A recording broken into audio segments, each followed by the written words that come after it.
comprends maintenant. Je comprends pourquoi tu es parti. Je crois que je l'ai provoqué, même si je ne voulais pas, enfin pas entièrement. J'ai joué à ces jeux sans m'en rendre compte. Ces silences, ces détachements, ces faux tests. Je pensais que ça te ferait courir après moi, que ça montrerait à quel point tu tenais. Mais je me rends compte que c'était stupide, que ça t'a montré autre chose, que ça t'a fait voir clair. Je voulais contrôler, je voulais être celle qui détient le pouvoir. Mais toi, tu n'as jamais cédé à ce pouvoir. Tu n'as jamais plié.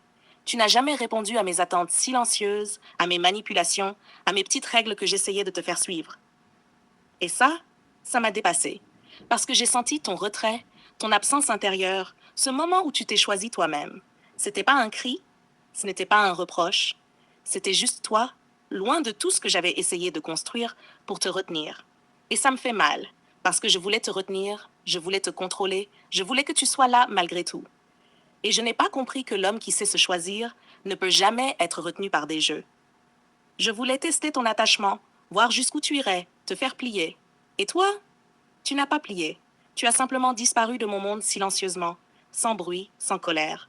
Et moi, je suis restée là, face à mes propres manipulations, face à mes illusions de pouvoir, face à ce vide que tu laisses derrière toi. Je pensais que mes silences te feraient revenir, que mes détachements simulés te rendraient fou, que ma soumission calculée te pousserait à agir. Mais tu as vu au-delà. Tu as vu le jeu pour ce qu'il était. Et tu as choisi de t'éloigner. Pas pour me punir, pas parce que tu ne m'appréciais pas, mais parce que tu as compris que ce jeu n'était pas fait pour toi, que rester aurait été me perdre toi-même. Et c'est ça qui me fait si mal.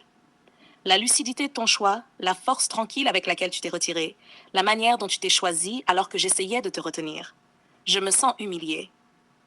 Pas parce que tu m'as rejeté, mais parce que j'ai réalisé à quel point j'ai été naïve, à quel point mes manipulations, mes silences, mes tests n'ont jamais eu de pouvoir sur toi. Et maintenant, je dois vivre avec ça, avec la conscience que j'ai créé ma propre douleur, que j'ai joué à un jeu dont je ne pouvais pas gagner, que j'ai cru que le contrôle me donnerait ce que je désirais, et que ce que je désirais vraiment, c'était toi. Et toi, tu n'as pas cédé. Tu n'as jamais supplié, tu n'as jamais expliqué. Tu as juste avancé, choisi et pris ton propre chemin. Et moi, je reste ici, à regarder le vide, à ressentir chaque silence que j'ai provoqué et que tu as accepté sans rien dire. Ce vide que j'ai moi-même créé en pensant te manipuler et que tu as transformé en leçon silencieuse, implacable.